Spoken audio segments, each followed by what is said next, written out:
Hey friends, what's up? Ash here. Welcome back to Gents. Hope you're well. Today we're doing something a little bit different. We're going to talk about fragrances. Oh, wait, that's what we do every day. Specifically though, today we're talking about fragrances that were legendary releases that changed the scope, the land of men's fragrances forever, for better or worse. These are the ones that if there was a fragrance history book where they were just hitting like some Cliff's Notes, you know, some highlights, these would be mentioned. So really, if you're learning about fragrances, getting into fragrances, you should know each one of these like the back of your hand. And today we are specifically talking designer fragrances. So we've got 7 different ones, technically 9, but that'll make sense when we get to it, that irrevocably changed everything.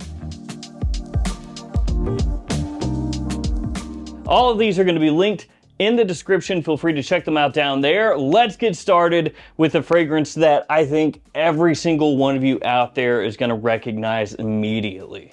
This one is from 2010. It is Bleu de Chanel, the Eau de Toilette. Yes, Bleu de Chanel, which is still one of the best selling men's fragrances in the world. Top 3 bestsellers, top 2 bestsellers actually, and it has been ever since it came out. So that means going on 14 years now. It has been up there toward the top. So Bleu de Chanel, this is really, to me anyway, the fragrance that kicked off the blue wave of fragrances. So this one came out, absolutely crushed it. Sales through the roof, everybody and their mother bought a bottle, and then every single other designer brand and also a lot of niche brands were like, did you see what Chanel did?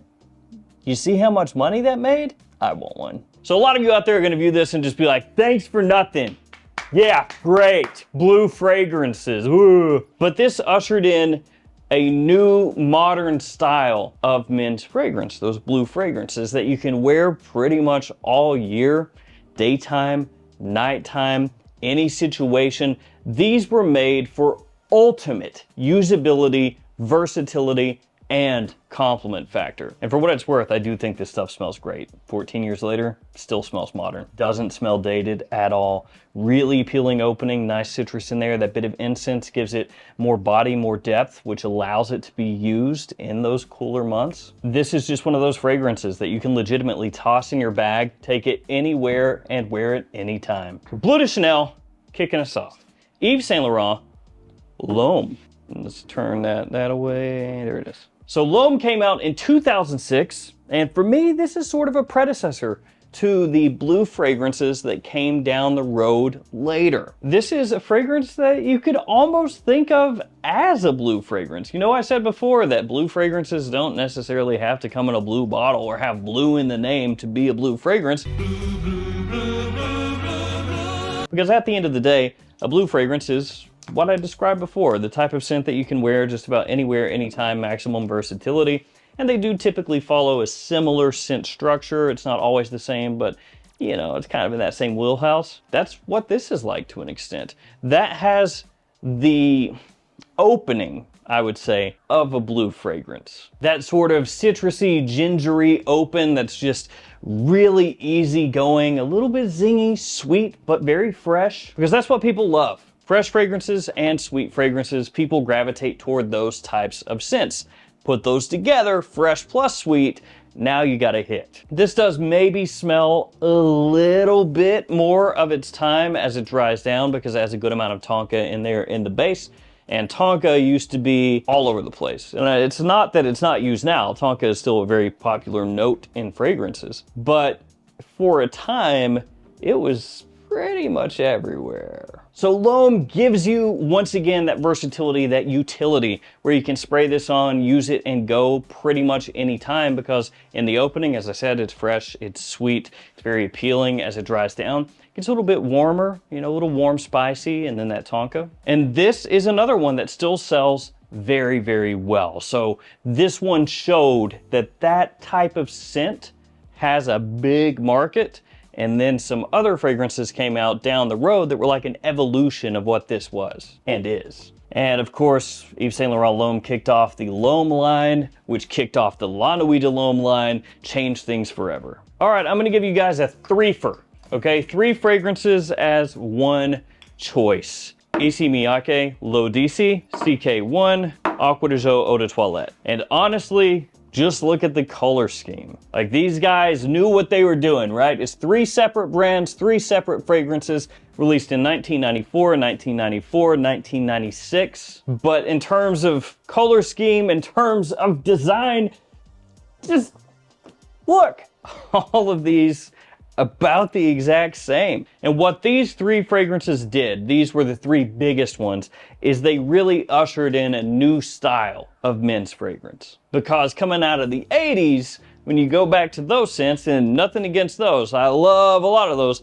Drakkar Noir chilling up here behind me all the time, but it was a very different style of scent. Heading into the 90s, people wanted something fresher, something lighter, something that didn't have that, you know, that heavy leather, pine, carnation kind of thing going on with a lot of men's fragrances from the 80s. So that animalic edge, that overly rough, gruff edge, that, you know, howdy-towdy, you know, mature man edge, that all basically got pushed right out, and they were like, here you go, something completely new. Citrus, florals, just a very clean aesthetic, sometimes with a little soapy edge to it as well. And when woods were introduced in fragrances of this style, it was done in a much different way, much fresher, much freer, you know, not heavy, not overly spiced, none of that. Now, the most popular of those 3, of course, is Aqua de Jo, which has been a steady bestseller ever since it came out, and was the best-selling men's fragrance of all time, though I think that has gone to Dior Sauvage now. Still though, Aqua de Jo, extremely, extremely popular, still is a bestseller. 8 billion flankers of the stuff, even though Armani is trying to figure out what they're doing right now with the Aqua de Jo line. Regardless of that though, regardless of that little bit of a mess right now, any brand out there would do anything to have a fragrance that successful. And if you were not around when CK1 came out, basically from like 94 for the next decade almost, it felt like everyone had CK1. And when I say everyone, I mean everyone, because it was technically marketed as a unisex scent. And yeah, like every guy on the planet apparently had a bottle, but then a lot of women did too, because again, unisex fragrance. But it's just such a big departure, or was such a big departure, to have something like this become just insanely, massively successful compared to the fragrances from the late 80s and early 90s. You can't talk men's fragrances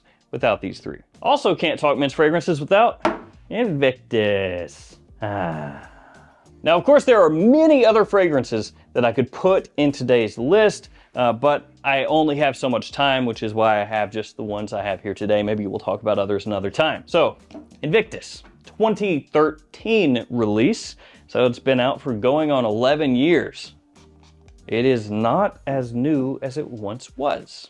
And interestingly enough, the newest flanker, Invictus Parfum, is kind of a modernized version of this and Invictus Legend a little bit. Now, this is a scent that has gotten a lot of hate and a lot of love, but a lot of hate over the years. And I have also, you know, not always been the kindest towards Invictus. Not that I outright hate the scent, and actually I respect it a lot, especially nowadays, but this is one that when it came out, it made waves.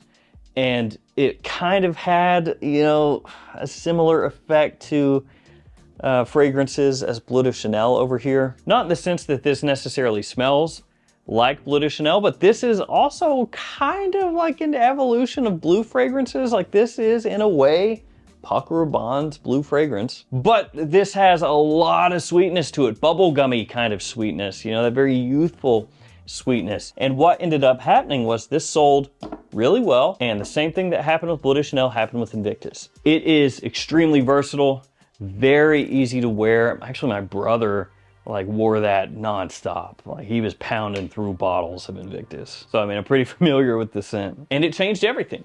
It changed everything because it was a new DNA style when this came out. And when you get a new fragrance that has kind of a new DNA to it, if it catches on, you are gonna see so many imitators so quick. And this did that. And again, it showed that men's fragrances can do things differently. You can have fragrances in this style, people will enjoy it, people will buy it, people will wear it. Let's go Polo Blue next. 2003, this is the Eau de Toilette. Another one I'm not massively a fan of. Now, like pretty much everything that we're talking about here today, Polo Blue has been very successful. It has a successful line of fragrances as well. Many flankers have come out in the Polo Blue line, and actually a lot of the flankers I think are good. But what this helped do is push this style of fragrance and popularize it even more. And by that I mean your gym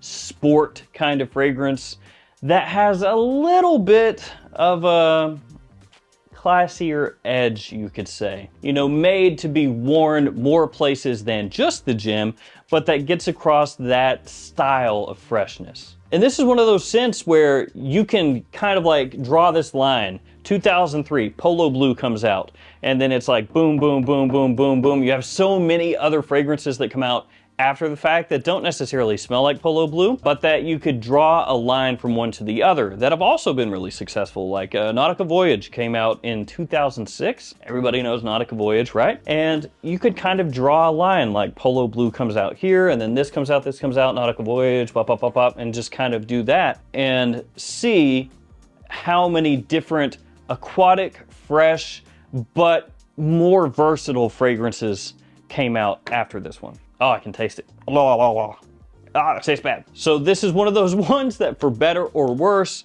really took that style of fragrance and like put it into the zeitgeist. And that still sells today. I don't know why it does, but it does. Let's go next with the newest release of all of these, Stronger With You from 2017. And I think you just have to put Stronger With You kind of up here with like Invictus, because this is a fragrance that just keeps on spawning different scents that have similarities to it. And maybe a lot of those fragrances that this spawned, you would say are actually better than Stronger With You. But that doesn't change the fact that that one is the one that kind of kickstarted it all. And you guys know what I'm talking about, the Stronger With You DNA, you know, that type of fragrance that has chestnut or toffee or caramel or something like that. Warm, spicy, very appealing, easy wearing, typically good performance, little gourmand touch to it without going full bore gourmand, that type of scent. And also like this new resurgence of vanilla just being everywhere in men's fragrances. Vanilla, vanilla, vanilla, vanilla. This one's trying to fall over. A lot of that came from this. So you've got The Most Wanted, you've got Jean Paul Gaultier's Scandal, you have a number of big fragrance brands putting things out there that, again, to reiterate, are not clones of Stronger With You, but that kind of looked at the success there and went, we can do that with our twist. And so when you see people complain nowadays, oh, there's so many fragrances coming out with vanilla, so many fragrances coming out with caramel, so many fragrances coming out in a similar style, you can trace a lot of that, not all of it, but a lot of it to this. So it's history repeating, and the question is, what will be the next fragrance that comes out with the newer style DNA and you see it copied everywhere? Actually, we might already be seeing that with myself from Yves Saint Laurent. And last but not least, from 95, Jean Paul Gaultier Le Male. So another one, obviously, with a massively successful fragrance line that has caught fire really since Le Male de Parfum and Le Beau hit. When those hit, it started to really ramp up the interest in this one again, and it's just kind of taken off from there. And this one, you know, it slots in at this time frame, right? So 95, 94, 96, a lot of stuff that was really important coming out around that time. This is, though, very different compared to these. Yes, it's more fresh, not fresher than these, but I mean a more fresh leaning fragrance. Lavender in there, mint vanilla, has kind of a powdery touch to it, or actually a decent amount as it dries down. But it once again was a very different style of men's fragrance. It was something completely removed from what was out there popping in the 80s. And it once again showed that for men's fragrances, you did not have to bash people over the head with like, hey, look, it's so manly, it's so manly, bash your brain, it's so manly. Ugh. Bash your little stupid head! Because there's a spot, a big spot, to do different things, you know, to push boundaries this way, that way, or the other way, to come out with something a little bit different. And it can work and work well. Now, there aren't as many fragrances that directly smell like Le Male as compared to some of these others. Like some of these others, there were just so many blatant inspired by fragrances. You got Prada Luna Rossa Sport, you know, that's very similar to this one. That's probably the biggest one in terms of similarity to that one. And there were, of course, like really cheap fragrances like Cuba Gold that smell similar to Jean Paul Gaultier Le Male, which kind of funny.